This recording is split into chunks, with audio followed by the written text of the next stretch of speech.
አቡነ ሀብተ ማርያም እረኛ ሆነው ሲኖሩ አንድ ቀን ሌሊት ሀብተ ማርያም አላቸው መድኃኔዓለም። ያኔ ያውቁትም ያው ድምጹን ያውቁም። አቤት ሲነጋ እረኞቹ እሸት አመጣው እንብላ ይሉሃል፣ እምቢ ይበላቸው። ለምን ጌታ ሆይ? የተሰረቀ ነው የሚያመጡልህ።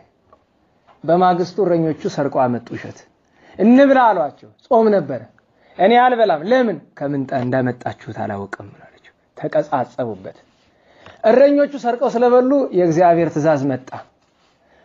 ደመና የለም፣ ንጹህ ሰማይ ነው ያለው፣ ጥርት ያለ ሰማይ። ልጆች አላቸው አቡነ ሀብተ ማርያም፣ አቤት ወደ ቤታችን እንሩጥ። ምን ነው? ዝናብ መጣ።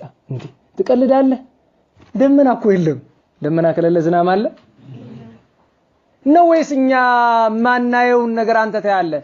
እኔ የማየውን እናንተ አታዩም? እንሂድ ዝም ብላችሁ እምቢ አሉት። በጎቹን እያሮጠ ሄዶ ልክ ቤቱ ሲገባ ደመናውም ዝናቡም ድንገት ከች ብዙዎቹን አጥርግርጎ ይዟቸው ሄደ። ፍትሐ እግዚአብሔር ተገለጠ። በሌላ ቀን አንድ ጉልበተኛ እረኛ ይመጣና እንደ ዘንድሮ ያራዳ ልጅ በትራቸውን ቀማ። መልስልኝ አሉት። አልመልስልህም። ለምንድን ነው ግን የቀማኝ? ጉልበተኛ ስለሆንኩ። እኔ ጉልበት የለኝም፣ ኃይሌ እግዚአብሔር ነው። ስለ እግዚአብሔር ስም መልስልኝ ብለው አሉት። በጉልበቴ ስለቀማው አልመልስልህም አላቸው። የእግዚአብሔርን ስም አንዴ ጠራው፣ ሁለተኛ ግን አልጠራም። ቀጥሎ ለሚሆነው ግን ኃላፊነቱ ያንተ ነው። ተናግረው ሳይጨርሱ ቅዱስ ሚካኤል መጥቶ በአየር ላይ ባዶ አየር ላይ ዘቅዝቆ ሰቀለው። ከዚያ ተሰቅሎ ሀብተ ማርያም ማረኛል። አይ እንግዲህ እረኞቹ ተሰብስበው መጥተው ኧረ ይቅር በለው። እኔ አልሰቀልኩት፣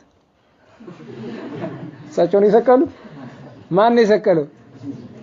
ኋላ ትዝ ሲላቸው አቡነ ሀብተ ማርያም የማይጨክኑበት አንድ ነገር አለ። ምን ይመስላችኋል? ልብ የሚያራራ ምንድን ነው? እግሩ ላይ ወድቀው ኧረ ስለ አምላክ እናት ብላ ወርዶ አላቸው። ኧረ እግዚአብሔር ያወርደው ታዲያ ብሎ ደግሞ ሲናገሩ ወረደ። ያ በጉልበቴ ምናምን ሲል ነበር መጥቶ ሰገደላቸው።